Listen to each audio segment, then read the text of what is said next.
Welcome to the Beginner Photography Podcast with Raymond Hatfield, the podcast dedicated to helping you grow your photography skills.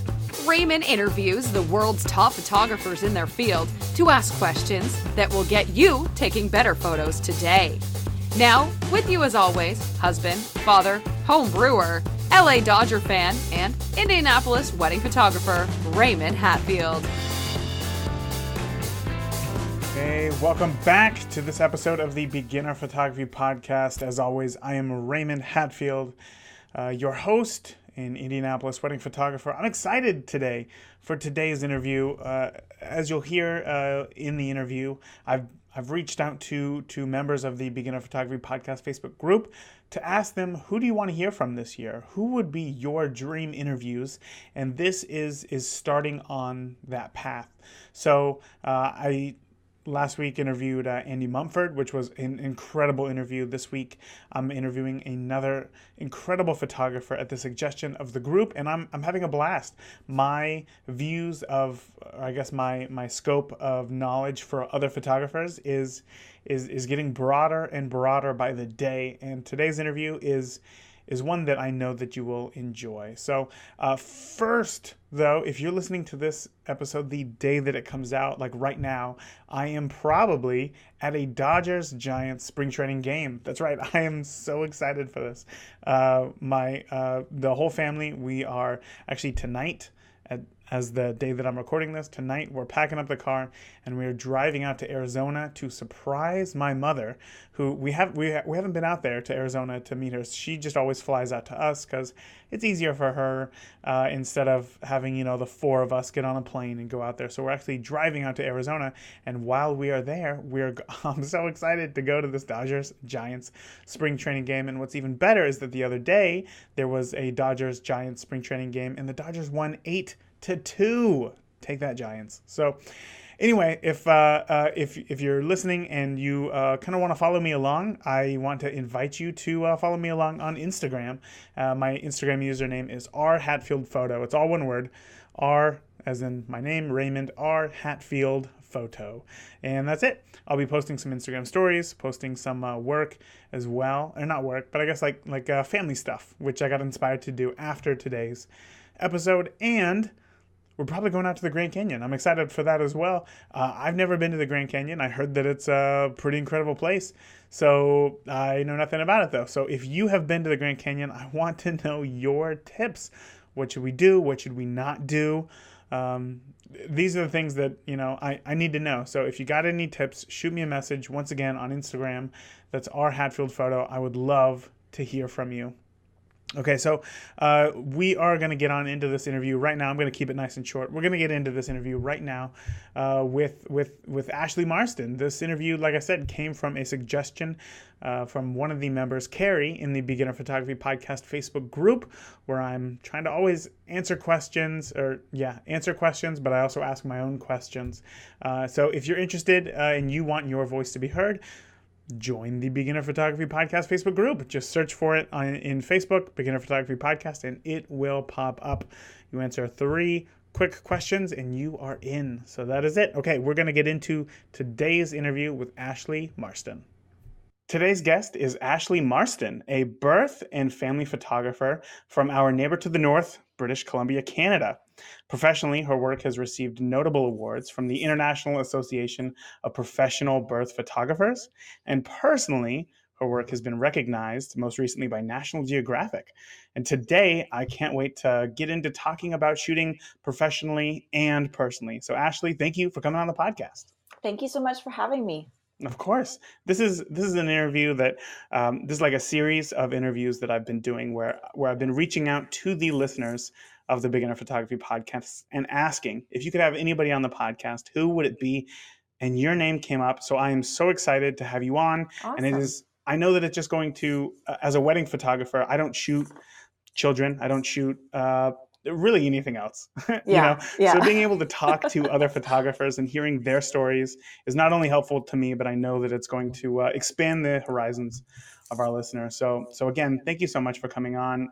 Like I mentioned in your intro, you are, you've received awards for your work. But I'm sure that, you didn't just wake up yesterday and thought, I'm going to get into photography and start winning some awards. So can you share what drew you into photography in the beginning? Well, I think I started like a lot of mom photographers in the past 5 years. My son Noah was born 13 years ago. He's 13, my oldest. And my husband had an old film camera in the closet. And so I dusted it off, and that's kind of where it began. But I would just kind of experiment with that for about 5 years before I finally kind of went digital. And that's where it took off for me. So Why is that? Why did it take off for you once you started shooting digital? I think that it's just a lot easier to experiment when you're shooting digital because you can see it, instantly. Whereas with film, it would definitely the progress was a little bit slower for me, but it just got me used to composition and documenting our life and documenting being a mom and my son. And so we have albums and albums of of photos of Noah just because I just went through so many rolls of film. So, So in the beginning, when you had that film camera and you picked it up for the first time, yeah. do you remember what shot was it that you took where you thought, you know what, I'm really enjoying this and I think that I can take it somewhere? There was a shot. My husband is First Nations and he's an artist. He's a carver. And so we have, various sort of artifacts around the house. And we had a woven cedar hat. And Noah was outside on the sun deck, and he was wearing this cedar hat, and he was just this sitting up, like he was maybe 8 or 9 months old, and the shadows coming through the hat and on his face. And that's one of my favorite pictures. And that was the time where it was kind of clicked for me. And it was like, okay, this is how I'm seeing this moment, and then to get the film back and see that it actually had translated from my mind to the image was like, felt like I was doing something important. It felt like for our family and for myself. It felt good. How long do you think it was from the time that you first picked up that camera till the time that you got that shot and realized that the creative gap that you had in your head to the photo that you got in your hand was very similar? Was that like a years long progression or was it pretty quick? It was pretty quick. But like I had been artistically inclined throughout high school. I actually took photography in high school. So I think that made the gap a little bit closer for me, that I'd kind of had already a bit of a jump start on it. Mm-hmm. But like, photographing children and things very different, obviously. So, but he wasn't moving too much at that point. That sure does make it a whole lot easier. It makes it easier, yeah. Yeah. So when can you tell me again how long you were shooting film before you switched to digital? I guess 4 years. Okay, so in that 4 years, shooting film, shooting your family, these things that you loved, what would you say was the hardest part about the technical side of photography for you to learn?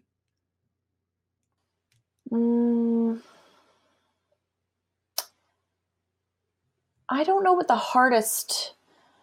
The composition came okay to me, and I think just learning light was what I worked on the most for those years. And of course, it came a lot quicker and easier once there was a digital camera in my hand and I could really kind of see what I was looking at. Can you expand a little bit more on learning to shoot with light? Well, I knew in my, I could see in my mind, like I was noticing it all the time. Mm-hmm. And this was kind of before things were, on the internet, and it would just catch my eye a certain way. And so the kids, and I would just move, I'd start moving the kids into the light, and just exposing for the shadows and things like that, where, I felt that that's where I was kind of really honing in on what I wanted to do and see. In the beginning, everything was, overexposed. And I said, well, that's not right. That's not how I want to see it. That's not how I see it in my mind. So that was kind of how I moved in that progression, slowly at first. And then it kind of just came. And then I just it clicks, right? It clicks all of a sudden. And then you're like, right, okay. There's always that aha moment when it comes to photography of you feel like you're struggling so hard in the beginning, even like every little thing that you learn feels like you just like crossed over this mountain. Like, oh Yeah. my gosh, this is totally making sense. And as time Yeah. goes on, the Like, mountains why didn't get I see smaller and that the whole smaller. time? Exactly, Right? exactly. But at some point, there's one mountain that is just so tall that when you get up to the top of it, you say, oh my gosh, why didn't I see this the whole time? Yeah. Everything makes sense now. Yeah. And I love to hear that, because usually it is a technical aspect, either Yeah. like, oh, the relationship between ISO and shutter speed. But hearing you say, no, it was the light. It was paying attention to the Paying light, attention. finally Yeah. being able to see it. I think that's a great new take, and I appreciate hearing a new perspective for sure. So this past year, like I mentioned earlier, National Geographic chose 2 of your photos to be in the top 36 photos in a year-long international competition, which is just insane. It's insane. I So know, right? congratulations there. Thank Congratulations. you. With over 19,000 entries, is that right? I 2 think of so. yours Yeah. was that's incredible. That Yeah. must have It's felt crazy. amazing, right? Yeah. Well, yeah. It was a bit mind blowing. I kept I saw the first one, and then I always, of course, I look through everybody's to see what's included and the, the collection in itself. And then another one popped up, and I was, did I see that? I kind of went back and forth a couple times. Like, no, that's not, it took a little bit for it to compute. And then it definitely just kind of blew my mind for a second. So, That's incredible. still is blowing my mind, really. But. Yeah. Well, I mean, it should be, and congratulations again Thank for you. that. And those 2 photos, they were personal works of yours, correct? One was personal, and one was a birth photography photo. Oh, okay. Yeah. Okay. So, how did it come about to find yourself in being in this position to be chosen, 2 of your photos to be chosen out of more than 19,000? The beginning of 2018, I set goals for myself, and nothing that I write down and whatever. It's just at the beginning of the year, I don't believe in resolutions, but I do believe in just goals. And so National Geographic was on my list. I had belonged to the Your Shot community, which I think has like 1 million photographers in it worldwide, for a couple of years, and had been submitting here and there, not anything that I had really focused on. And last year I decided to focus on that.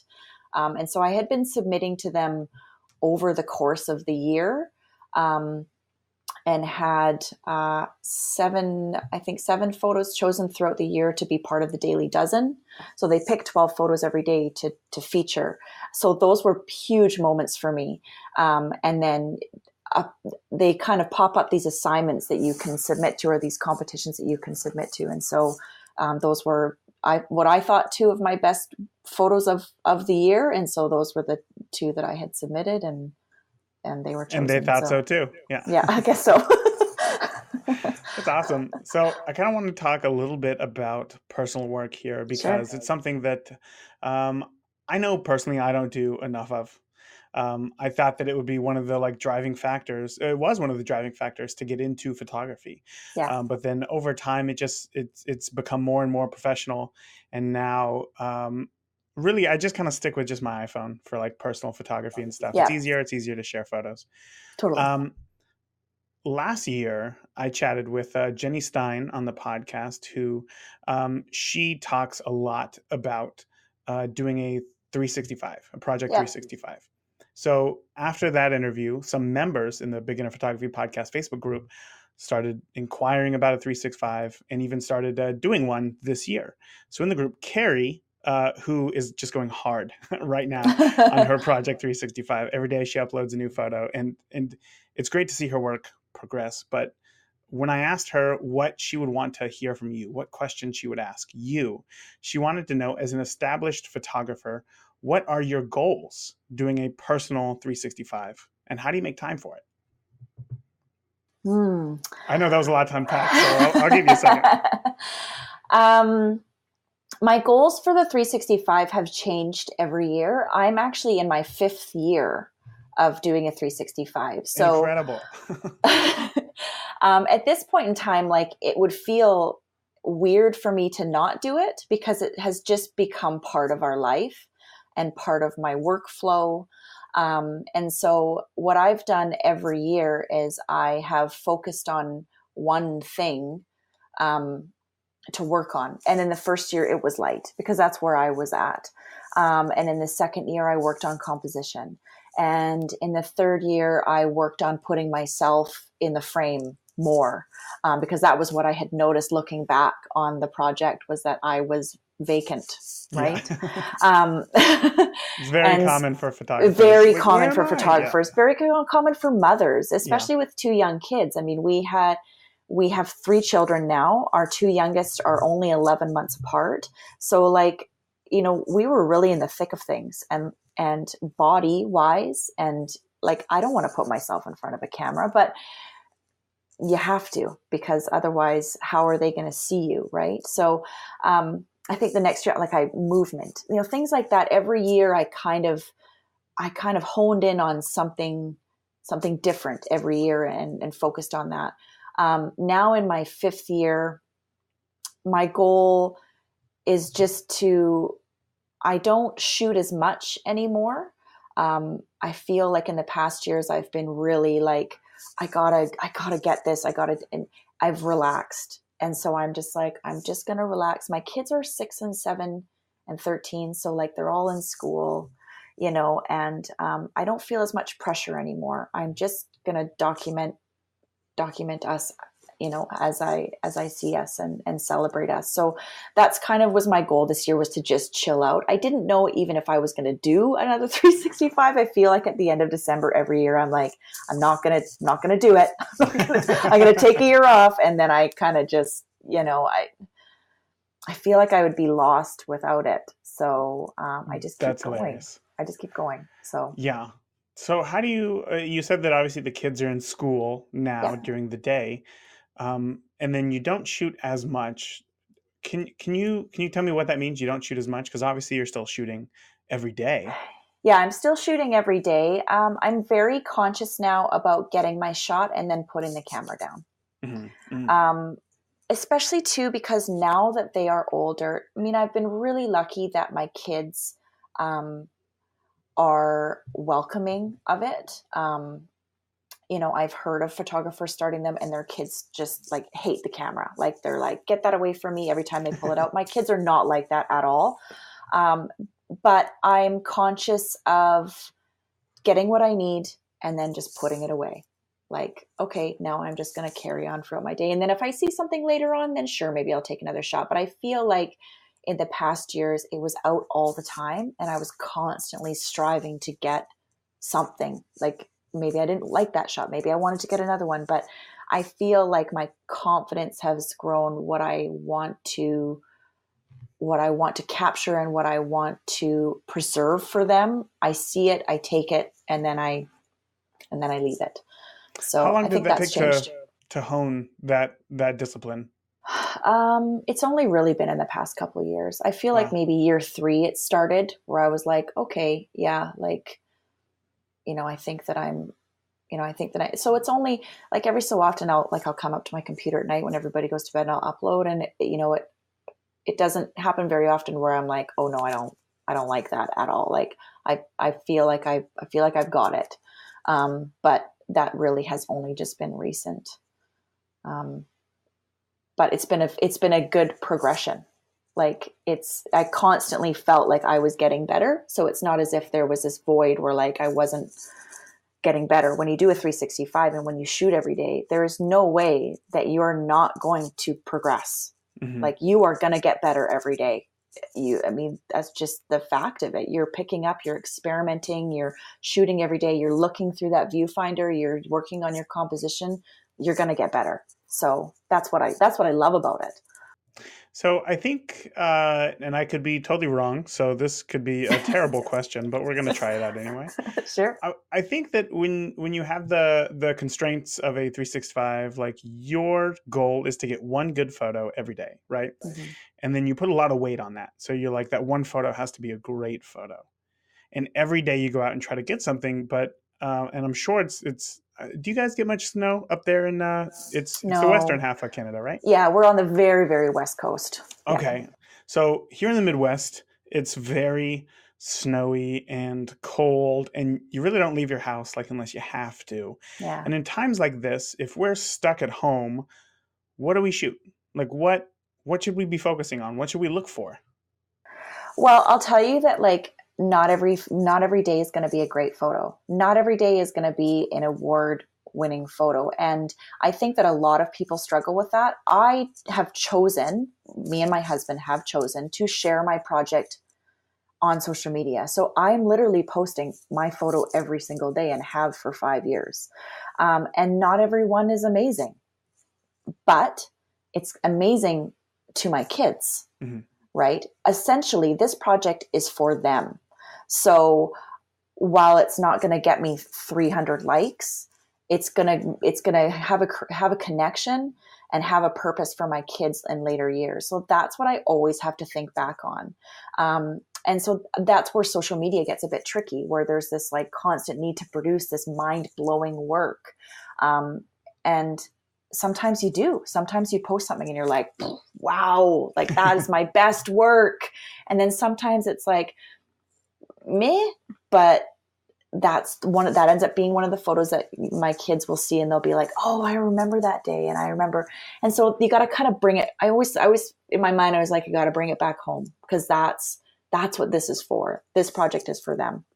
And so for me, that's what it is for me. I mean, people can have their project for different purposes, but for most photographers, that's generally, it's a keepsake, right? It's a story of your days. And so in regards to, having crappy weather and having to stay inside, we get a lot of rain. And so I find that that's when my creativity comes through, when I can't rely on the beautiful backlight or the stunning ocean views because it's pouring down rain. That's where I'm like, okay, what can I do inside? What can I capture? How can I see this differently? And after 5 years, like, I've been photographing the same children in the same house for 5 years. So it's like, how can I reignite this space? How can I see the same kind of subject and thing, but differently? And so I use things like prisms and double exposures. I've been working really hard on this year, free lensing. And I always, I bring it back to the details because we live on Vancouver Island, which I don't know if you've looked it up, but it is gorgeous. I always do these big, expansive, beautiful shots of my kids in this wonderful place, but I often forget to photograph just the tiny details. And so in those dark, gloomy days, I'll photograph the wisps of hair on my daughter's neck or, my 13-year-old son's hands, or because those are things that are important as well. Mm-hmm. So that's always, I just kind of bring it back to the details. Wow. That was an incredibly personal answer, and I think that it's going to be one that that the listeners are really going to appreciate because it is. I know from experience that just shooting inside it can become a chore, and hearing mm-hmm. your take on it, thinking about the future rather than how many likes you're going to get today on social media is really something that we got to learn how to control, ourselves. Yeah. And that was just I got a lot out of that statement. And again, I really appreciate that. Yeah. Okay. So next question on your website, it says that you are a birth, documentary, and lifestyle photographer. So real quick, for those who are unaware, can you clarify the difference between documentary and lifestyle photography? That's a bit of a tricky one. And a lot of people want to sort of put themselves in a box. They're either documentary or they're either lifestyle. I choose to put both on my website because I am a little bit of both. And so documentary essentially is like not changing, not directing, not changing the scene, not turning off any lights, not decluttering, that sort of stuff. Whereas lifestyle has a minimal amount of direction with your families. And so I really do, I shoot day in the life sessions, which are like strictly documentary. I'm just an observer. I'm just documenting what I see. And then all of my other family work, maternity, newborn, families is all lifestyle. So there's really minimal direction. I focus on the connection and the love, in families. And I've just chosen, and the birth work is documentary, obviously, as well. Of course, yeah. And so it kind of just all mixes really well together. And I've just tried to not put myself in a box and just allowed myself to capture love essentially in all of its forms. So Gotcha. that's Okay. that's what I've built my business around. So you said that for your day in the life sessions, they are primarily documentary type work.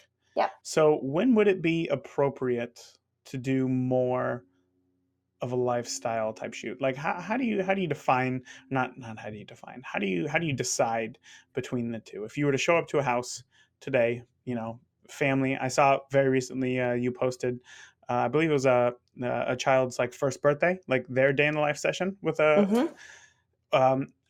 so if you were to show up in that situation, do you make a conscious decision on whether or not you're going to just let the day unravel in front of you, or if you are going to make some small adjustments to the scene in front of you, or is there a hard line in when you do which? It's their choice. So when they're booking the session, they're either booking a day in the life or they're booking a lifestyle family session. And I can do, we have the choice to do lifestyle family out in the wild, or we can do it in their home. Mm-hmm. And so that's just a bit more of like, hey, we're going to go in the bedroom now. We're going to come and sit on the couch, come and tickle on the couch. Whereas like documentary, I'm literally just like, I'm just sneaking in and they're going about their day. Mm-hmm. So that's decided at booking. And so that's how that's how I map out my session. Wonderful. I love it. Okay. So then what drew you into birth photography? I've been a birth photographer for 6.5 years. I started my business.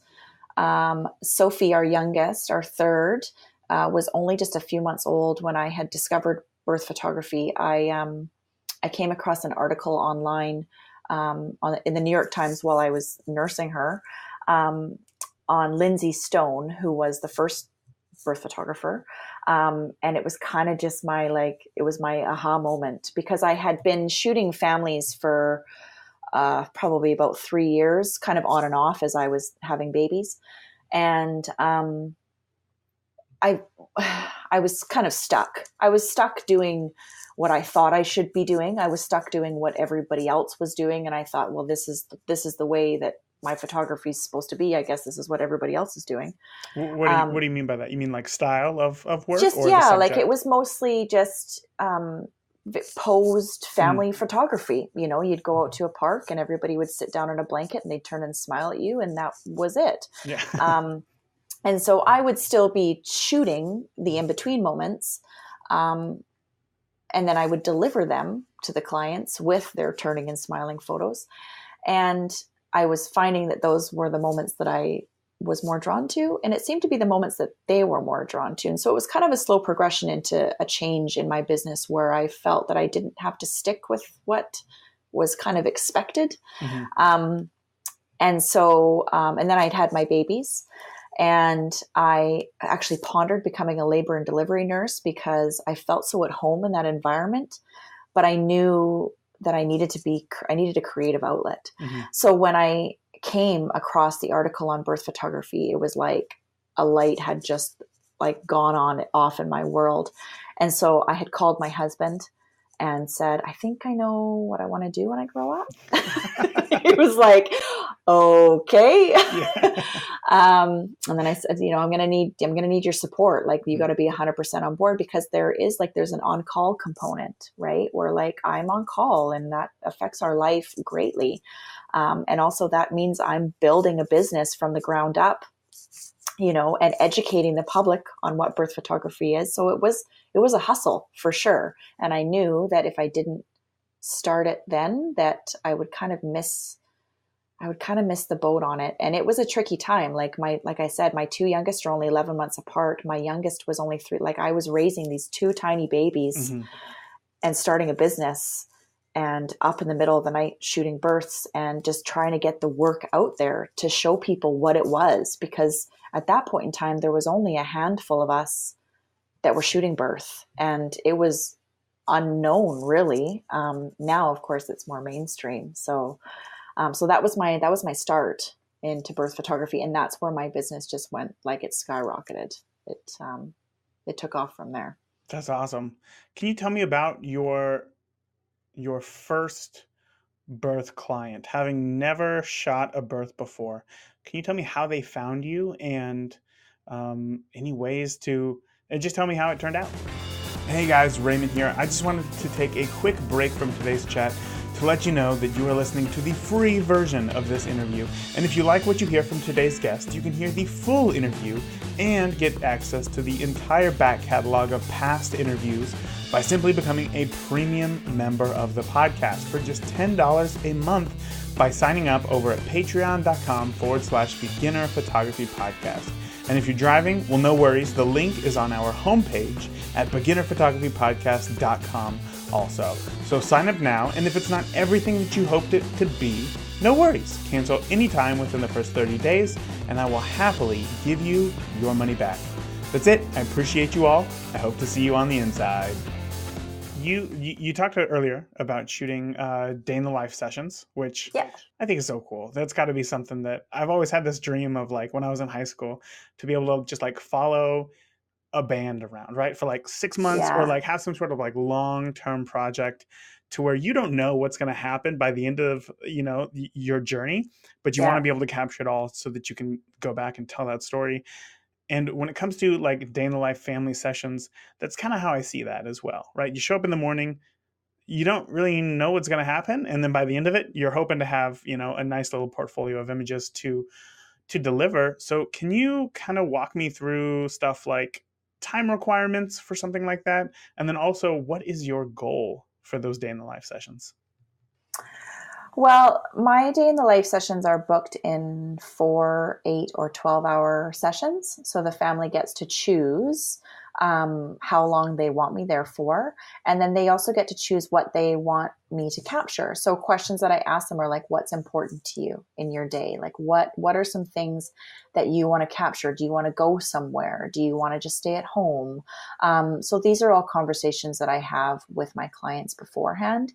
And I find that a lot of people, it's the morning. The mornings are very sacred to families, and they're sacred to us too. Like our Saturday or Sunday mornings are, they're wonderful, right? I mean, I'm sure I would love to actually capture the hustle and the craziness of a school morning, but Saturday mornings are slow and they're easy. And so, when I say to them, like, we can go to the park, we can go to the beach, we can go to the grandparents' house, I follow wherever you go, I follow. We can go to the grocery store, and so they decide kind of how the day is going to be mapped out.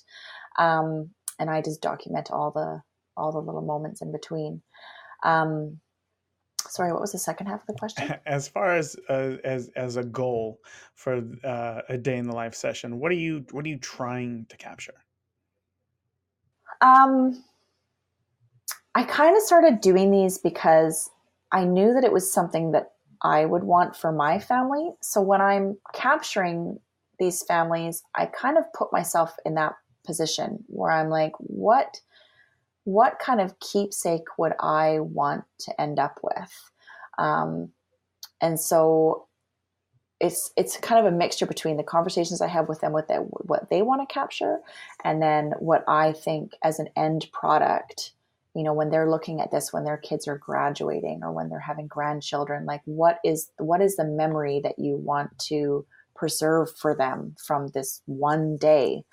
And so, often at the end, and not every client chooses to have film, but I do these little short family films for them. And so in the end product, I want them to be able to feel the feelings they felt that day. I want it to trigger memories, smells, tastes, like, the creak of the floorboards in the house, or just things like that. So I want to make sure that I'm capturing those things, because you never know for people what part of an image is going to trigger that memory for them, what sound is going to bring them right back to that moment. So that's kind of my goal, is to provide something timeless for them to watch 20 years from now. So, and to just be able to immerse themselves back in that moment. Totally back in that morning, back in that day. Yeah. So if you've never been to like a client's house, this is something that that I've kind of become very interested in just recently, and it's kind of like this creative brain. I really want to know more about how the creative brain works, and there's more than just one way for that creatives work. So do you think that creativity for you involves just putting your heart and soul into your work, just planning out every little detail, becoming a perfectionist, or is it letting your mind just flow freely to witness whatever happens? That's a good question. Um, I feel like it's a little bit of both. Am I allowed to say? There's Am I a allowed third to say option. that? There's a third option. I pick C. I am very controlled. Like I have that like sort of A-type personality.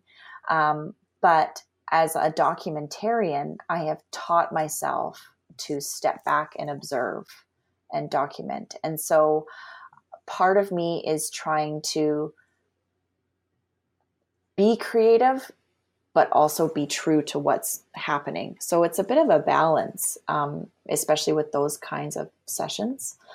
Um, and it's sort of true for my 365 project too. Like I'm trying to document what's happening, but also in a creative way. So I don't know if that helps your answer or not. No, it does help.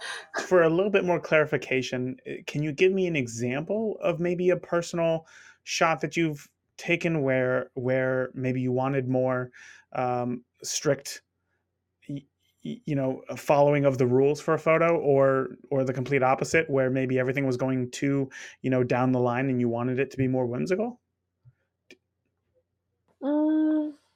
Or if you don't, like if you can't think of one off the top of your head, what would you do in that situation? In the situation where I was documenting something but wanted to like put a different spin on it, is that? Yeah, I suppose like you were having trouble putting your own spin on it.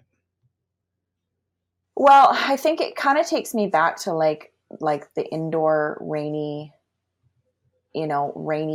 of the west coast of Canada. Yeah. And where, I remember this one time it was like it rained for like a week. Like it just rained and rained and rained and rained. And we were going squirrely. Like we were going squirrely inside the house. And I wanted to document that, but I didn't want it to be, like it's like, well, I guess I could bring the kids out in their umbrellas and, whatever. And then that's where they create. I'm like, well, I could somehow like do a double exposure with this, right? Like I could create sort of the somber look of what we're going through inside, but then bring the rain in. And so I took a portrait of my son, a black and white portrait of my oldest son inside, and then I photographed the rain. And then I did an in-camera double exposure, and I photographed the rain on our windows, and then put them together. And so that was where, and that was a few years ago. Like they were kind of, double exposures were kind of just coming out at that point in time, and I had to Google how to do it. I'm sure people still today Google. We're still Googling. Yeah, we're still Googling how to do it. It's very tricky. So that was when I was kind of trying to, capture, but then wanting to kind of break the rules and mix it up a little bit. So. Okay. Yeah, that makes sense. Is there something that you do to put yourself in a creative mindset? There's not something that I specifically do. No, I think that I don't leave that space very often. Mm-hmm. Well, because especially with capturing your family every day, like, the camera is out and I'm constantly looking and I'm constantly aware. And so, and as a house of creatives, I mean, like I said, my husband is an artist and the kids are like playing music and drawing. I mean, it's just a creative environment. So we're always kind of in that creative cloud happening. Do you ever feel like you show up to a day in the life session or a birth and think to yourself, like, just feel like you're not feeling it that day? Like, oh, got to go to work, and it's so, I'll be honest, I feel that way sometimes showing up to weddings, and it's not, Oh, yeah. it's still, a good day, but you do it for several years, and you're bound and determined to have at least one of those days. Is there something that you do in those moments to kind of put yourself back in line? I'm always like, I think for birth, that's true for birth, especially because often, you've been on call for months at a time. Often you're called out in the middle of the night. You don't want to get out of bed. Yeah. Maybe it's been a rough day at home, and now you got to like go to work, and you got to be on. Like you can't do this halfway, right? Yeah. And so there's been times where I've definitely sort of slugged my way along. But once you're there and you're in it, it just turns on, Mm-hmm. right? It just kind of turns on. And that's kind of what I rely on, where I'm like, I know that once I get there and I get going, it's not going to be an issue. Right. And so day in the life, like, there was just recent, actually the little boy who turned 1 while I was there that weekend, I shot his birth. And I had actually had a birth on the Friday. So I was scheduled to see them on the Saturday, and I had a birth happen on the Friday. And so I just emailed them and was like, if we could change it to Sunday, like, you're going to get the best version of Ashley Marston that you possibly can. Because if I come Saturday morning, like it's going to be rough. I'm just going to be honest, like, and they're like, oh yeah, no big deal. Like it was not an issue at all. And that's a conversation even that I have with my clients, because there's always a chance that I'm going to get called out to a birth. And so if you're going to book a session like that, and there's always a slight possibility that we might have to change things up. So everybody's pretty on board. And I think it's just being knowing yourself and being like, okay, if there's room to change this, then let's just make some adjustments. And then I showed up Sunday morning and was 100 was your best self. 100% my best self. Yeah. So that was I looked through the whole blog, and it was just great, incredible photos. And I know that I would be thrilled to have photos like that of our family, especially the photo with everybody in their robes, with mom and dad drinking coffee with the little boy. That was such a great photo. That wasn't like totally like they synchronized, like was not even remotely. I didn't even tell them to do anything. They just all sat down on the floor. After I took the photo, I laughed and I said to them, like, you guys completely like synchronized coffee drinking. And then he looked right at me and I was like, that is the perfect shot. That sums up parenthood with a 1-year-old all in one frame. I love those happy accidents for sure. Me too. Well, Ashley, I have taken far too much of your time. You've been so gracious with me and answering every question that I have thrown at you. I got one last question, and that is, I want to know what advice you would give to somebody just breaking into photography. It doesn't necessarily have to be birth, but just somebody who's smart and they're driven and they want to make a go at this, whether through a business or just through personal. What advice would you give them? I would tell them to shoot what they love.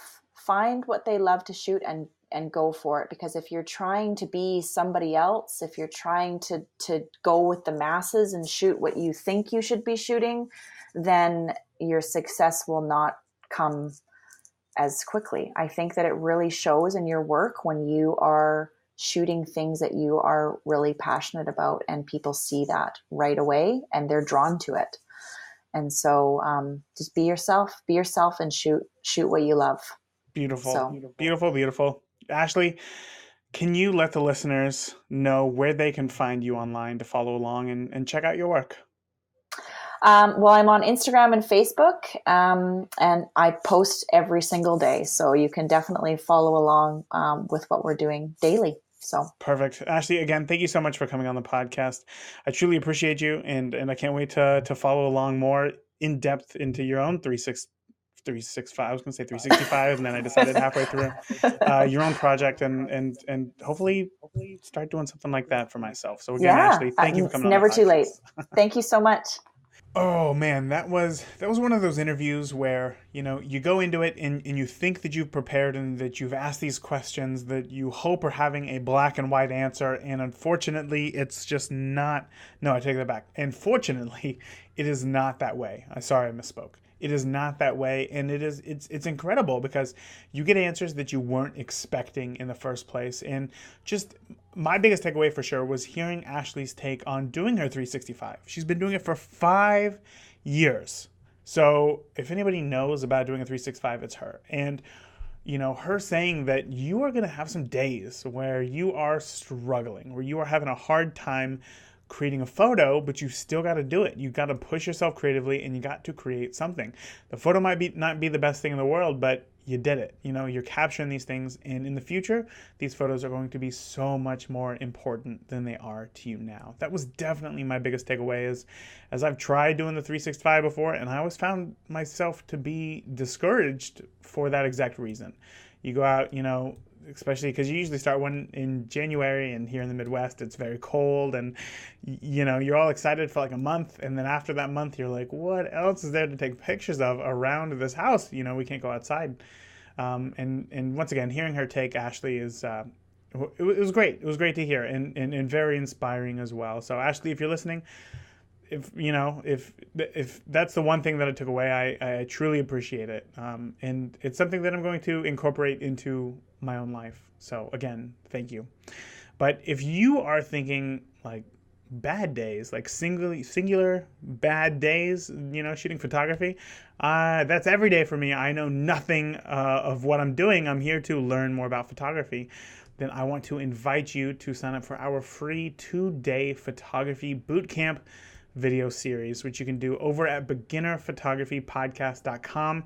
You will learn things like how to shoot manual. You will learn the basics of composition and even lighting, and what goes into telling a story through a photograph. So that's it. If you're interested, once again, head over to beginnerphotographypodcast.com to sign up. So I'm going to keep these nice and short. That is it for this week. I hope that you enjoyed today's episode. Until next week, I want you to get out there. I want you to keep shooting, even if that means that, you're just going to get photos that today you don't think are important, because in the future, they will be. So that is it. Keep shooting, focus on yourself, and stay safe. All right? I love you all. If you enjoyed today's podcast, please leave us a review in iTunes or your favorite podcast player. And continue the conversation with Raymond and other listeners of the podcast by joining the Beginner Photography Podcast Facebook group today.